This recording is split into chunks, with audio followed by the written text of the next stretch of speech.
Business involvement chapter हमारा third है regional BST में, बिजनेस इन्वॉल्वमेंट। तो सबसे पहले आप ये बताइए इन्वॉल्वमेंट्स का मतलब क्या होता है, जानते हैं? सराउंडिंग्स। अब एक ह्यूमन बीइंग है, एक इंसान, एक मानव,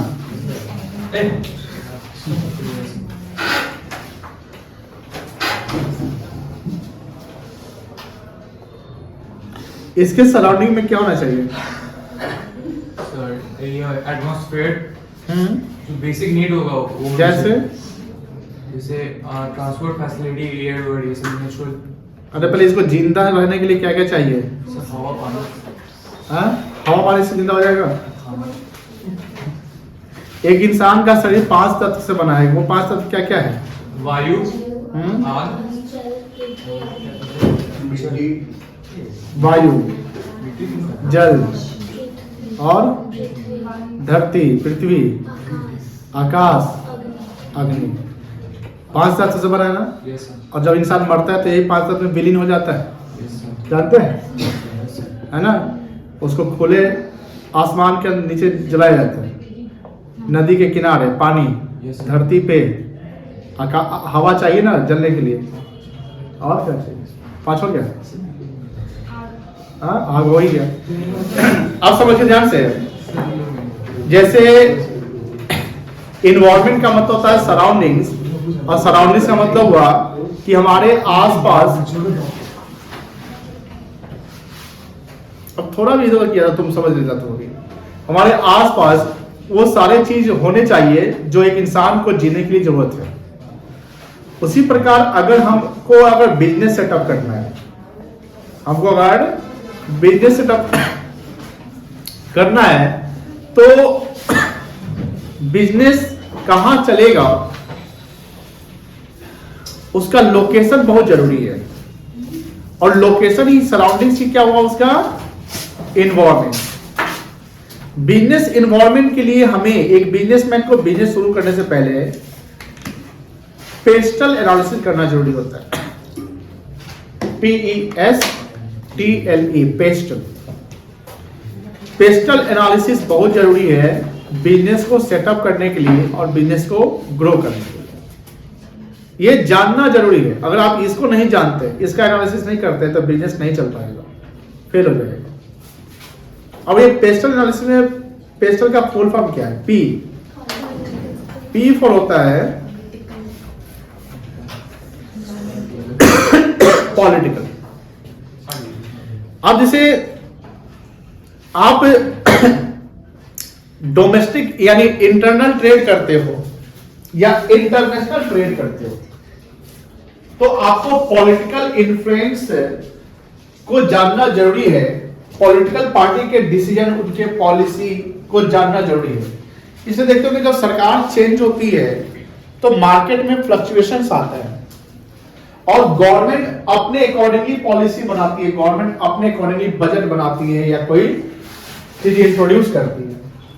आप सुनते हो कि बीजेपी की सरकार है तो अडानी, अंबानी, ये जो बड़े बड़े बिलियनियर्स है, उनको गवर्नमेंट क्या कर रही है? हेल्प करती है। आप देखते हो जब कांग्रेस की सरकार रही होगी तो वो किनको हेल्प करते हैं? बिजनेस पार्टी को हेल्प करने से क्या होता है कि बिजनेस पार्टी पैसे भी देती है। तो पॉलिटिकल इन्फ्लुएंस यानी पॉलिटिकल सिस्टम का होना जरूरी है, और पॉलिटिकल सिस्टम को जानना जरूरी है कि बिजनेस हमारा यहां चलेगा चलेगा। बात समझ आ रही ना? दूसरा है E फॉर इकोनॉमिकल। इकोनॉमिकल क्या हो रहा है? जैसे आप इकोनॉमिक्स पढ़ते होंगे कि डिमांड एंड सप्लाई का थ्योरी जानते होंगे, सर इनकम के अनुसार कंज्यूमर का बिहेवियर, ट्रेंड, पॉलिसी वगैरह वगैरह, टेक्नोलॉजी। तो इकोनॉमिकल एनालिसिस क्या कहता है कि हमारा बिजनेस जो हमको सेटअप करना है, जिस लोकेशन में सेटअप करना है, वहां का इकोनॉमिकल कंडीशन क्या है, हमारा बिजनेस यानी हमारा प्रोडक्ट वहां बिकेगा कि नहीं बिकेगा। अब सपोज करिए कि आप गांव में जाकर कोई बड़ा मॉल खोल देते हैं, और मॉल में ब्रांडेड शोरूम जो है वो ओपन हो जाता है, चलेगा? आउटर में मॉल नहीं चलेगा। मॉल का जो लोकेशन होना चाहिए वो सेंट्रल लोकेशन शहर का होना चाहिए। या ऐसा लोकेशन जहां कम्युनिकेशन ट्रांसपोर्ट इजीली अवेलेबल हो, क्योंकि मॉल में जनरली यंगस्टर्स जाते हैं, बड़े बड़े जो ओल्ड एज पर्सन है वो जाते होंगे, नहीं जाते। अब बच्चे जाते हैं क्योंकि बच्चे को मॉल पसंद है कि मॉल गए तो घूम लिए, यंगस्टर्स जाते हैं। तो मॉल जो है सेंट्रल लोकेशन पे होना चाहिए, या कोई बड़ी ब्रांड की कंपनी, मतलब बड़ी ब्रांड वाली जो प्रोडक्ट बिकती है वो भी उसका लोकेशन की हाँ परचेजिंग पावर कस्टमर का है कि नहीं है। तो इकोनॉमिकल एनालिसिस भी बहुत ही जरूरी होता है बिजनेस को सेटअप करने के लिए। ये हमारा एनवायरमेंट है। एस पर क्या होता है? Social influence, society. हम बिजनेस करते हैं तो सोसाइटी में ही ना बिजनेस करेंगे, तो सोसाइटी यानी सोसाइटी को देखना पड़ेगा। सोसाइटी में ही रिलीजन भी आ जाता है। सोसाइटी में क्या आ जाता है? रिलीजन आ जाता है कि आप जो बिजनेस कर रहे हैं वो रिलीजन को फॉलो कर रहा है कि नहीं कर रहा है, सोशल इन्फ्लुएंस है कि नहीं है। कि जिस सोसाइटी में आप बिजनेस कर रहे हो वही सोसाइटी से आप रिसोर्स लेंगे और उसी सोसाइटी में आप एम्प्लॉयमेंट जनरेट करेंगे, उसी सोसाइटी को आप गुड क्वालिटी ऑफ प्रोडक्ट देंगे, सेफ्टी देंगे, लिविंग स्टैंडर्ड उनका इंप्रूव कराएंगे, उनका आप उनको रिजनेबल प्राइस चार्ज करेंगे वगैरह वगैरह। T for technological. टेक्नोलॉजी क्या हुआ समय के अनुसार, जैसे जानते हो टेक्नोलॉजी चेंज होता है। जो भी बिजनेस है जिस इन्वायरमेंट में है उस इन्वायरमेंट में जो टेक्नोलॉजी, जो अपडेटेड टेक्नोलॉजी चल रहा है उसको आपको फॉलो करना है। टेक्नोलॉजी में अगर आप पीछे रह जाते हैं तो बिजनेस में आप काफी पीछे रह जाएंगे। एल फॉर होता है लीगल, लॉ। आप देखते होंगे कि लॉ, जैसे बिहार में लॉ है कि शराब नहीं चले बिकेगा तो शराब नहीं बिकता है। Bihar is a dry state, Gujarat is a dry state, तो वहां यहाँ नहीं बिकता है। यहाँ अगर आपने कोई खरीदता भी नहीं, अगर खरीदेगा तो वो जेल चला जाएगा, उसको सजा हो जाती है। लेकिन इसमें एक लॉ ऐसा नया अपडेट लॉ हुआ है कि फर्स्ट टाइम अगर कोई शराब गलती से पी लेता है तो उसको पुलिस अगर पकड़ेगी तो कोर्ट में जाके वो माफीनामा डाल देता है, तो उसको जो ये कोर्ट है उसको रिहा कर देगा। फर्स्ट टाइम को रिहा कर दिया जाता है, सेकेंड टाइम में आप जेल चले जाएंगे। एल फॉर लीगल, यानी जिस जगह पे हम बिजनेस करते हैं, ध्यान सुनिएगा, जिस जगह पे हम बिजनेस करते हैं वहां के लॉ को जानना जरूरी है। एंड ई फॉर क्या हुआ फिर? इन्वायरमेंटल, जो हम इन्वायरमेंट को जाने। तो बिजनेस इन्वायरमेंट यही है कि जहां जो हमारा बिजनेस है उसका इन्वायरमेंट पॉजिटिव है कि नहीं है, इन्वायरमेंट उसके लिए है कि नहीं है। तो ये बड़ी बड़ी कंपनी, जैसे मान लो जैसे बड़ी कंपनी का कॉर्पोरेट ऑफिस अगर मुजफ्फरपुर में खोले तो चलेगा? नहीं चलेगा, वो काम नहीं, मतलब जो प्रॉपर फैसिलिटी उसको नहीं मिल पाएगी। तो बड़ी कंपनी या बड़ी कंपनी का जो प्रोडक्ट है वो मुजफ्फरपुर जैसा छोटा शहर या जो आउटर इलाका, उसके लिए वो इन्वायरमेंट सही है कि गलत है? गलत इन्वायरमेंट है। तो इन्वायरमेंट देखना पड़ेगा, सिचुएशन, सराउंडिंग्स, कि हमारा प्रोडक्ट बिके नहीं बिकेगा। हाँ, सस्ता सामान भी अगर आप पॉश इलाके में, जैसे हाई फाई इलाके में अगर आप सस्ता सामान बेचने जाते हैं, लोकल सामान, नॉन ब्रांडेड प्रोडक्ट, तो वो वहां पर नहीं बिकेगा, वहां बिकेगा ब्रांडेड प्रोडक्ट। और एक ब्रांडेड प्रोडक्ट आप लोकल मार्केट में बेचते हैं, आउटर बेचते हैं, तो वहां पर भी वह नहीं बिकेगा, वहां पर लोकल प्रोडक्ट बिकेगा। डिपेंड करता है ना? चलिए, कोई दिक्कत नहीं है। इन्वायरमेंटल नहीं होगा, एकदम होगा। इन्वायरमेंटल नहीं है, हम एक्स्ट्रा बताए थे, पेस्टल कर दिए थे, क्योंकि पेस्टल जो आगे पड़ेगा तो आगे आपको। देखिए ये बताते हैं, यहाँ पर है, कहाँ है भाई, कहाँ है, कहाँ है, कहाँ है, तो जल्दी आप देखो। इकोनॉमिक है, सोशल है,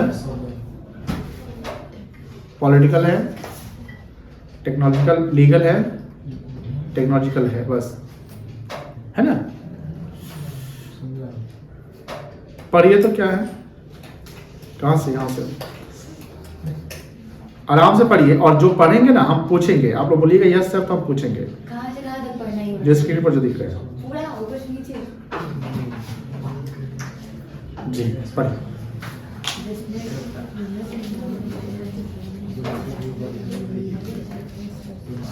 आपको नहीं लगता कि वीडियो को ज्यादा ही जूम रहता है आपका? वो ट्री कुछ दिखता भी नहीं है, स्क्रीन पे कुछ दिखता भी नहीं है सर। नहीं दिखता है, वीडियो थोड़ा जूम रहता है, उसको वहां से ऑप्शन होता है उसको थोड़ा ये करने का, वो कर लीजिए। कथी करने का? ठीक तो है, अरे जैसे यहाँ पे होता है ना ये ये ऐसे। 0.5 कर दीजिए। बहुत दिख रहा है क्या? इतना तो सही है कम से कम, क्या देखिए इतना सही है मतलब। और नहीं तो कैमरा को यहाँ पे रख दीजिए एकदम ये से। छोटा नहीं स्क्रीन हो गया। कर लीजिए, बड़ा ही स्क्रीन कर दीजिए। स्क्रीन हम चाहते हैं बड़ा रहे तो दिखेगा, सिर्फ स्क्रीन आएगा। सिर्फ सेंटर में रख दीजिए ना यहाँ पर। कहाँ पे? यहाँ पे बेंच पे इधर कर देते। सिर्फ स्क्रीन दिखेगा, हम नहीं ना देखेंगे। पोडियम को बीच में कर दीजिए। फिर स्क्रीन के सामने हम ना आ जाएंगे। ऐसे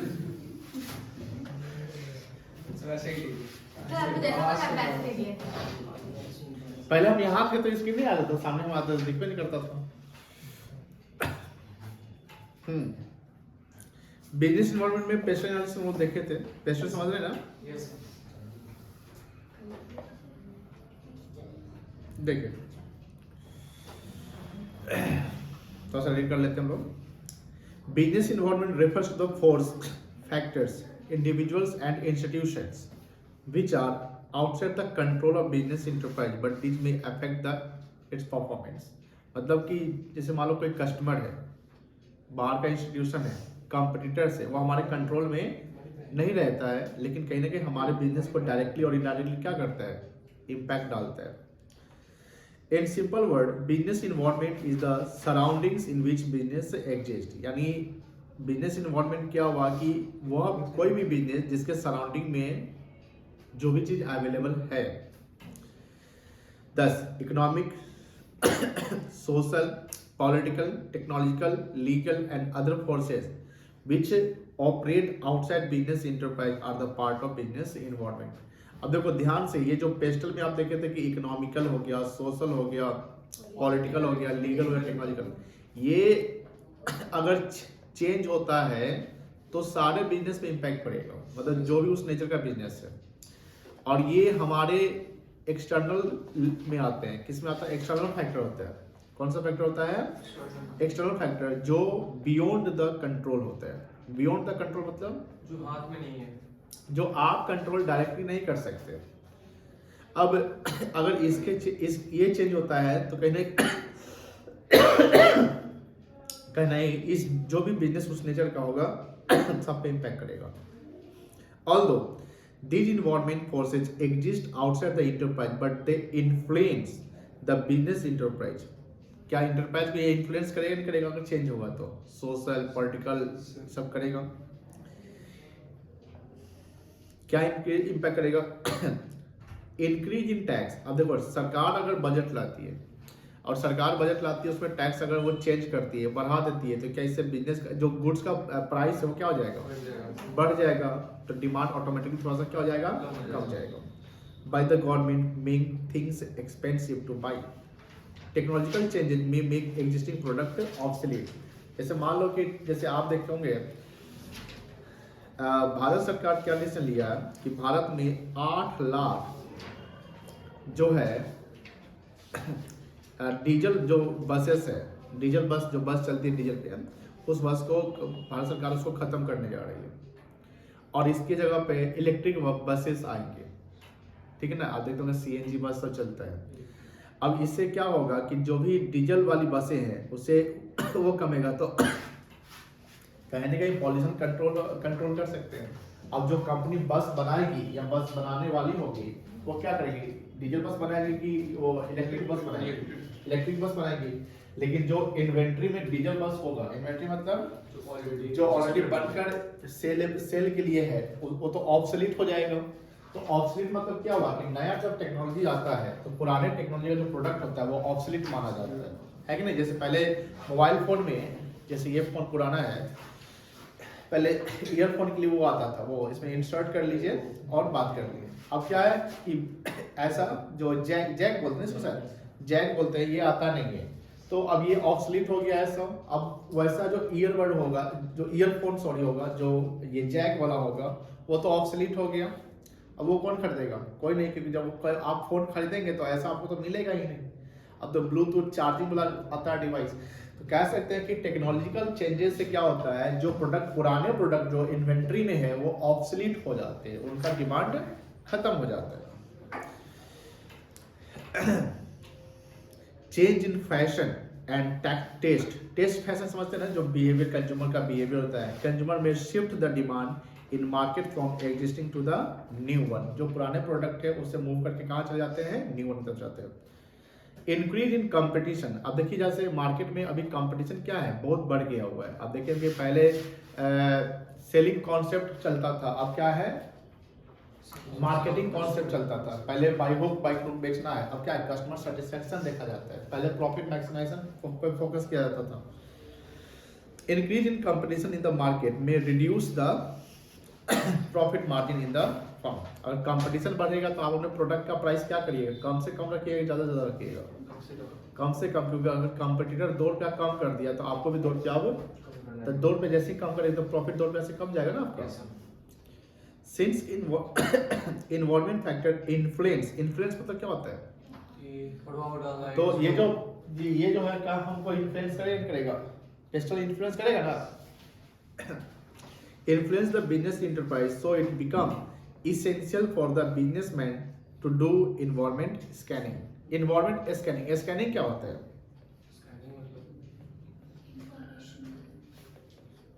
जैसे कि अपने QR कोड रहता है या कोई भी जैसे क्वेश्चन का रहता है तब उस पर स्कैन करके पूरा डेटा डाउनलोड कर लेते हैं, डेटा उठा लेते हैं।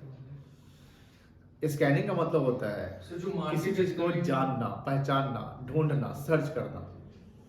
जैसे डॉक्टर, जैसे मान लो कोई बीमारी है तो उसके लिए बोलता है ना कि आप ये जांच करवा लीजिएगा, तो क्या करता है, उसको स्कैन सर्च करता है। तो बिजनेस सेटअप करने से पहले आपको क्या करना पड़ेगा, इन्वायरमेंट स्कैनिंग करना पड़ेगा। जैसे मान लो किसी को मॉल सेटअप करना है, किसी को कार शोरूम खोलना है, किसी को रेस्टोरेंट खोलना है, किसी को कपड़े का दुकान, कोई भी चीज खोलना है, तो आप पहले लोकेशन सोचोगे। लोकेशन सोच के पहले आप क्या करोगे, इन्वायरमेंट स्कैनिंग करोगे। इन्वायरमेंट स्कैनिंग का मतलब कि जो भी फैक्टर्स है वो फैक्टर प्रॉपर हमारे लिए सुटेबल है कि नहीं है।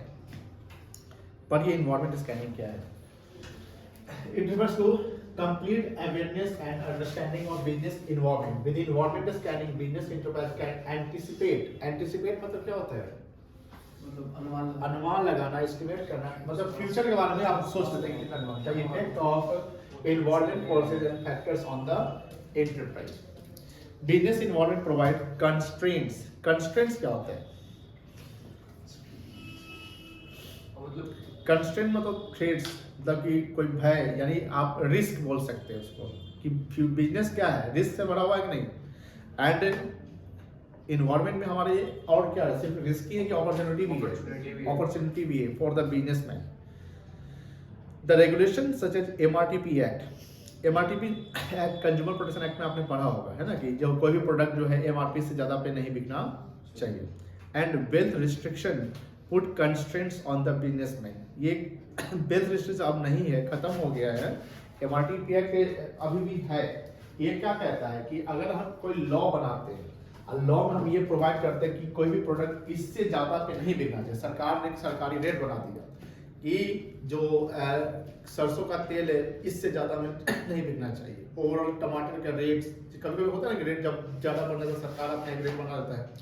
अब इसमें क्या होगा, ये कंस्ट्रेंट्स है बिजनेस के लिए।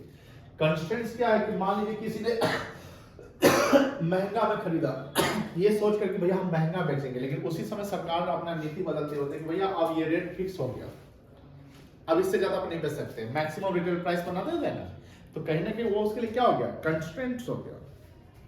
On the other hand liberalisation policy, liberalisation मतलब LPG आया था, कब आया था, 1991 में, ठीक है। Policy import relaxation policy bring the opportunities for the businessman.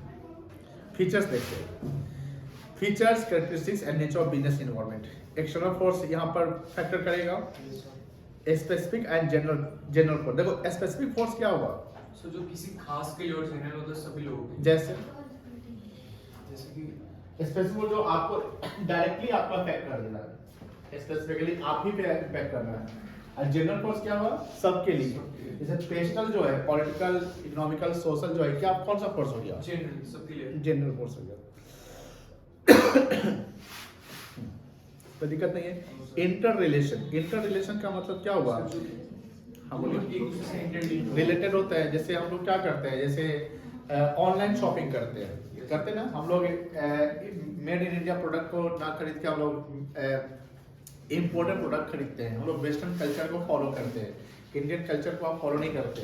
तो इससे क्या इम्पैक्ट होगा सर, इंटर रिलेटेड मतलब एक दूसरे से, यानी बिजनेस में इतना बढ़ चुका है कि ये एक दूसरे से क्या हो गया, रिलेटेड है, कि हम अब दूसरे कल्चर को फॉलो करते हैं, हमारे कल्चर कोई और फॉलो करता है। बिजनेस इन्वायरमेंट में क्या है, कॉन्टिजेंसी है, अनसर्टेनिटी है कि भैया कब क्या होगा पता नहीं। क्या आईटी फेस चेंज होता है, फैशन एआई आ सकता है। डायनेमिक बिजनेस इन्वायरमेंट क्या है, डायनेमिक है। कॉम्प्लेक्स बिजनेस इन्वायरमेंट में जो हम काम करते हैं, तो बिजनेस सेटअप करना इस इन्वायरमेंट में, उसको सर्वाइव करना, प्रॉफिट के लिए जाना, ग्रोथ के लिए जाना, चलाना एक सिंपल प्रोसेस है कि कॉम्प्लेक्स प्रोसेस? कॉम्प्लेक्स प्रोसेस है। चाय का दुकान आप खोलिए या आप कपड़े का दुकान या कोई बहुत बड़ा मॉल खोलिए, सब कोई बिजनेस आसानी से नहीं होता है। रिलेटिविटी क्या होता है, यानी कंट्री टू कंट्री हम क्या करते हैं, बिजनेस इन्वायरमेंट डिफर करता है। जैसे मान लो कि यूएस का बिजनेस इन्वायरमेंट क्या होगा, सीरिया, पाकिस्तान, सऊदी अरब का बिजनेस इन्वायरमेंट क्या होगा, चाइना का क्या होगा, इंडिया का, सब जगह का स्ट्रेटजी क्या है, अलग अलग है। यूएस में आप देखिए, यूरोपियन कंट्री में बिजनेस अलग तरीके से, चाइना में अलग तरीके से होता है। तो कहीं ना कहीं कंट्री टू कंट्री क्या करता है, बिजनेस इन्वायरमेंट क्या होता है, डिफर होता है।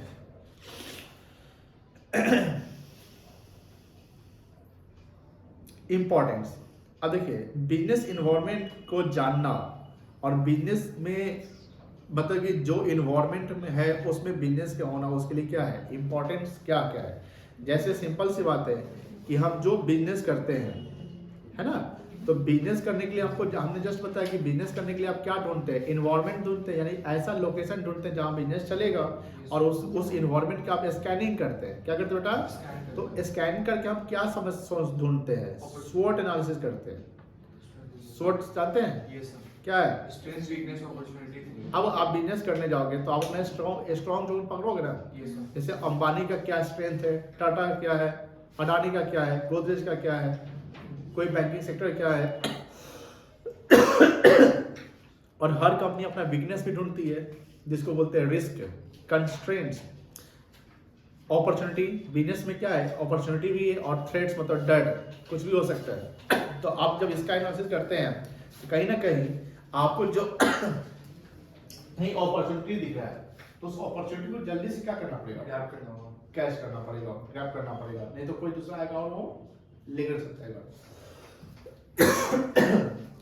कभी कभी समय बहुत इंपॉर्टेंट, जैसे कभी बस पे चढ़े हैं, पटना वाली बस या कहीं पे, देखते होंगे कि एक बस, कहीं बस रुकी हुई है, उस बस पे आप चढ़ जाते हैं, अब पीछे से दूसरी बस आती है तो बहुत तेज हॉर्न बजाती है, और हॉर्न बजाती है, और उसका वहां से कंडक्टर या खलासी जो है उतरता है, बोलता है जल्दी बस बढ़ाओ आगे, वेटिंग टाइम तुम्हारा हो चुका है, भागो जल्दी यहाँ से। वो क्यों बोलता है बढ़ाने के लिए, आगे वहां से भागे जो भी दूसरे कस्टमर, क्योंकि जब कोई जो पैसेंजर होगा ना, दो बस अगर लाइन में लगी हुई है, तो कोई पैसेंजर आगे वाली बस को पकड़ना चाहेगा। सपोज कि आगे वाला बस सुंदर दिखता है, अच्छा सीट है, अब पीछे वाला थोड़ा सा सुंदर, उससे कम है, तो पैसेंजर किसको पकड़ेगा, आगे वाले को। तो वो उसको क्या कहेगा, तुम जल्दी भागो, वहां से भगाएगा। तो बस अब एक ही बची हुई है, तो पैसेंजर अब किस में बैठेगा, उसी में ना बैठेगा। कहने का मतलब क्या है, ये एक अपॉर्चुनिटी होता है, ये आपको पकड़ना है, और अपॉर्चुनिटी जल्दी से आपको पकड़ना पड़ेगा, नहीं तो कोई आएगा और लेकर चला जाएगा। पढ़िए, the understanding and awareness of business environment is must मतलब यानी जो भी बिजनेस आप करोगे उसमें इन्वायरमेंट का जानना जरूरी है। For every businessman, proper understanding and awareness about the business environment brings a lot of benefits for the businessman, and these benefits are, क्या benefits है, enable the firm, enable मतलब स्टार्ट करना, चालू करना, रीस्टार्ट करना, the firm to identify opportunities। अब पहले तो अपॉर्चुनिटी ढूंढो, जैसी अपॉर्चुनिटी ढूंढो तो उसको फर्स्ट मूवर एडवांटेज, उसका फायदा उठाओ। फर्स्ट मूवर एडवांटेज क्या होगा, जैसे कि अभी इलेक्ट्रिक कार सब आने वाला है, तो चार्जिंग स्टेशन खोल देगा। एकदम कोई दिक्कत नहीं है। Helps the firm to identify the trends, जैसे हमने बोला था ना स्वॉट, तो स्वॉट में क्या देखना है, ट्रेड्स की ढूंढना है। और जैसी ट्रेड है तो उसके लिए अर्ली ट्रेड आपके लिए क्या रहेगा, अर्ली वार्निंग सिग्नल। मान लो फ्यूचर में कोई ट्रेड्स होने वाला है, कोई रिस्क होने वाला है, कुछ भी ऐसी पॉलिसी होने वाली है, चेंज होने वाली है जिससे हमारा कुछ होने वाला है, लॉस हो जाएगा, और आपको पता चल रहा है, आपने अनुमान लगा लिया, तो आप क्या करेंगे, उस ट्रेड को मिनिमाइज करने की कोशिश करेंगे। ठीक है, अगर आप ट्रेड का पहले से अनुमान लगा लेते हैं, उसको मिनिमाइज करते हैं, तो ट्रेड का जो लेवल है वो लेवल क्या हो जाएगा बेटा, कम जाएगा। जब लेवल कम जाएगा तो आपके लिए क्या है, फायदेमंद है। Helpful in tapping the end assembling the resources, resource को असेंबल करना, मतलब कि अगर हम जिस इन्वायरमेंट में हैं उस, जैसे आप देखिएगा, जैसे एप्पल कंपनी का जो हेड ऑफिस है पता है कहाँ है, कैलिफोर्निया यूएसए। तो एप्पल का जो प्रोडक्ट होता है, जो भी प्रोडक्ट है एप्पल का, उसका डिजाइनिंग जो बनता है वो कैलिफोर्निया में बनता है, हेड ऑफिस बनता है वहाँ, बहुत बड़ी कंपनी है, आप जानते हो एप्पल जो है, अब डिजाइनिंग हो जाता है, सब कुछ होता है, फिर वो जो नो हाउ, जो डिजाइन बन जाता है, डिजाइन इनटेंजिबल एसेट्स होता है, वो डिजाइन आप एप्पल इंडिया भेजेगी। इंडिया में भी एप्पल का क्या है, फैक्ट्री है, जानते हैं आप, एप्पल तो छोड़ा है, फैक्ट्री है, एप्पल बनती है, लेकिन वो डिजाइन कहाँ डेवलप हुआ, कैलिफोर्निया में, और रिसोर्स बना, और इंडिया में उसको अब मैन्युफैक्चर वो कराया जाता है, असेंबल कराया जाता है। अब ऐसा क्यों हो रहा है, क्योंकि इंडिया में जब असेंबल कर रहे हैं, कोई काम कर, तो वर्कर करते हैं, तो इंडियन वर्कर सस्ता मिल रहे हैं, बात समझ में आ रही है ना। अब इंडियन वर्कर आपको सस्ता मिलेगा तो एम्प्लॉय कॉस्ट क्या हो जाएगा, कम जाएगा, इससे फायदा आपको होगा। Helps to adjust and adopt, adopt मतलब उसको ये हैबिट ही मिलेगा। जैसे बिजनेस डायनेमिक है ना, तो जो भी डायनेमिक इन्वायरमेंट में चेंजेस हो रहे हैं, उस चेंजेस को क्या करिए, अडैप्ट करना पड़ेगा, यानी हमको क्या होना पड़ेगा, फ्लेक्सिबल। आप देखते होंगे समय के अनुसार सब कुछ चेंज होता है। Assisting in planning and policy marketing, मतलब मेकिंग, हम एक इन्वायरमेंट में, यानी हम अपना एक मीटिंग बनाएंगे, उसमें क्या है कि जो भी मार्केट में ये डिमांड एंड सप्लाई है, जो भी कस्टमर का नीड है, उसके अकॉर्डिंग हम अपना प्रोडक्ट का डिजाइनिंग करेंगे, अपनी पॉलिसी बनाएंगे, और उस पॉलिसी को हम क्या करेंगे, आगे अप्लाई करेंगे। हम अपने जो भी एम्प्लॉय है, प्रोडक्ट है, क्वालिटी है, उस समय क्या करेंगे, उसका हम इम्प्रूवमेंट, यानी परफॉर्मेंस में हम क्या करेंगे, इम्प्रूवमेंट करेंगे। तो बिजनेस इन्वायरमेंट का क्या क्या इंपॉर्टेंस आपने देख लिया। पहला है enables the firm to identify, पहले क्या है, अपॉर्चुनिटी ढूंढो, कोई दिक्कत नहीं है, लेकिन अपॉर्चुनिटी के साथ आपको किसके लिए तैयार रहना है, ट्रेड्स के लिए। फिर आप क्या करेंगे, असेंबलिंग करेंगे, किसका, रिसोर्स का। फिर आप डायनेमिक इन्वायरमेंट में चेंज होने के लिए तैयार रहिए, डायनेमिक मतलब कि अडॉप्टेबल रहिए कि भैया चेंज होना होगा।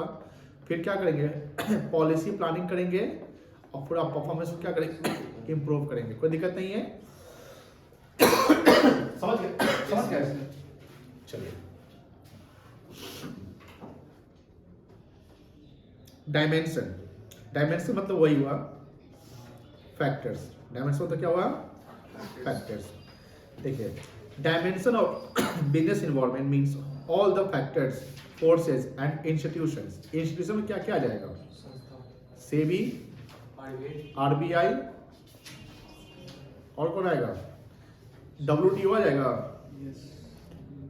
अगर आप एक्सपोर्ट इंपोर्ट करते हैं तो इसमें किसका रोल होगा, WTO का। WTO का हेड ऑफिस कहाँ है, जेनेवा। कहाँ है, जेनेवा कहाँ है, स्विट्जरलैंड। समझ गए।